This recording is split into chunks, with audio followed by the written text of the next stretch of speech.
Welcome to the Swine Nutrition Black Belt Podcast, the latest swine nutrition research digested for you. My name is Clayton Chastain, your host for today's episode. Today we have with us Jenna Bromm, a graduate student at Kansas State University. So Jenna, would you mind telling us a little bit about yourself? Yeah, thanks for having me on. So my name is Jenna Bromm, and I'm currently a master's student, part of the swine nutrition team here at K-State. I'm originally from Oakland, Nebraska, but I did my undergrad here at K-State, and actually would have worked for my group as an undergrad worker and decided to stick around for my master's. So I've been here for about a year and a half. So I saw one of your recent studies where you did some work with feeding increased levels of omega-3 fatty acids to supply more alpha-linolenic acid to the nursery pigs. Can you tell us a little bit about those studies? Yeah, so we had a company come to us that has an omega-3 fatty acid product. And so the purpose of omega-3 fatty acids is they think that if you incorporate omega-3 fatty acids into the diet, you decrease that omega-6-3 fatty acid ratio. And so in doing that, you increase the incorporation of omega-3 fatty acids into the cell membrane, and it makes it more available when a health challenge is occurring. And so it helps activate that immune system and improve an immune response. And so that's kind of the background of why omega-3 and why we're trying to focus more on that 6-3 fatty acid ratio. And so in this product, it was an algae-derived product that contained flaxseed.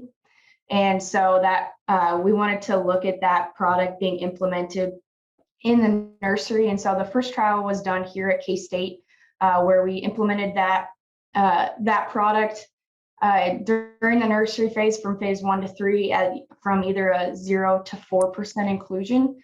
And then on day 25 of the study, we implemented an LPS challenge where we infected those pigs, or we challenged those pigs with LPS E. coli in order to determine immune response. So we would have collected body temperatures and we collected blood to look at different cytokine analysis in order to evaluate that pig's immune response with the inclusion of the omega-3 fatty acid product.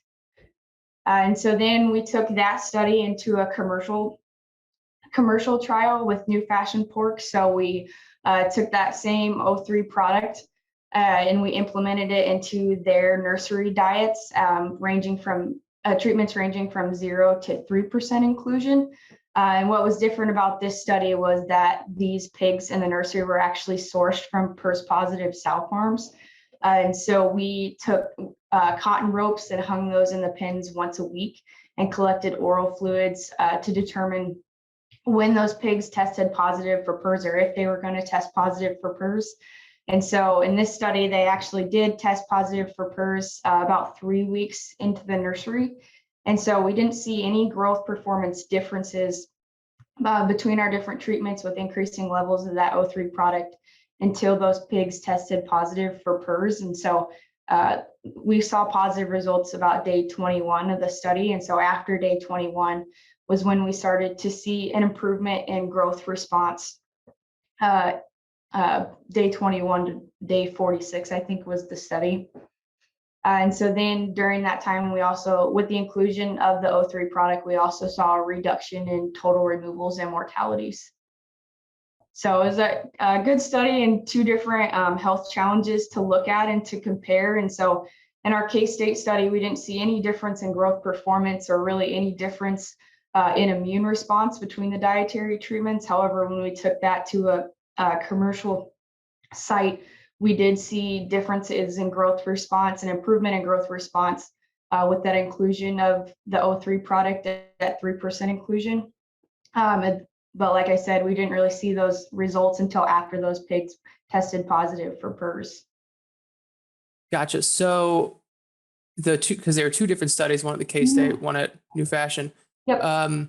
So the one at New Fashion, were they challenged with the E. coli there, or was that just the one at K-State?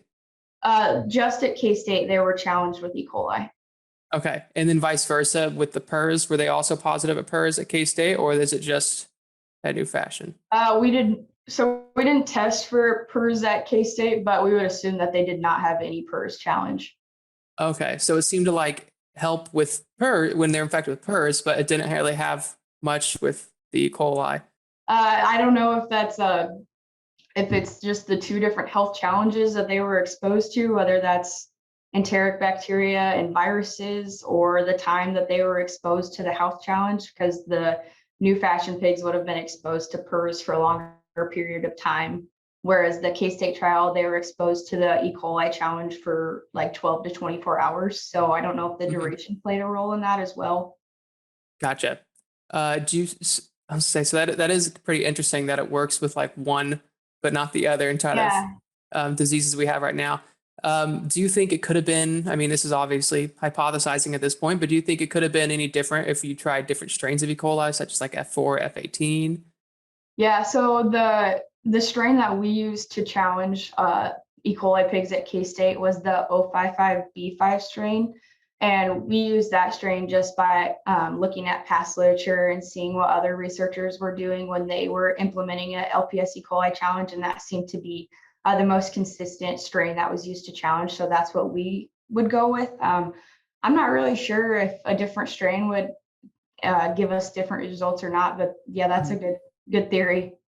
Gotcha. And then one other question I had. So can you dig a little bit more into that omega-6 to omega-3 fatty acid ratio? Like, what's really the mechanism behind that, and why is that important?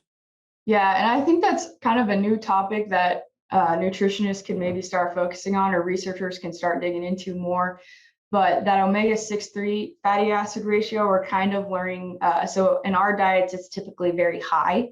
But we've learned through this study and through past work that if we decrease that fatty acid ratio to about a 3-to-1 to 5-to-1 6-3 ratio, we're able to include more omega-3 fatty acids into the cell membrane.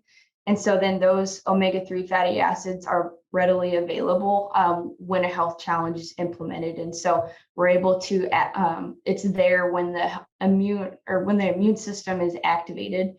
And so then we're improving the overall immune response. Gotcha.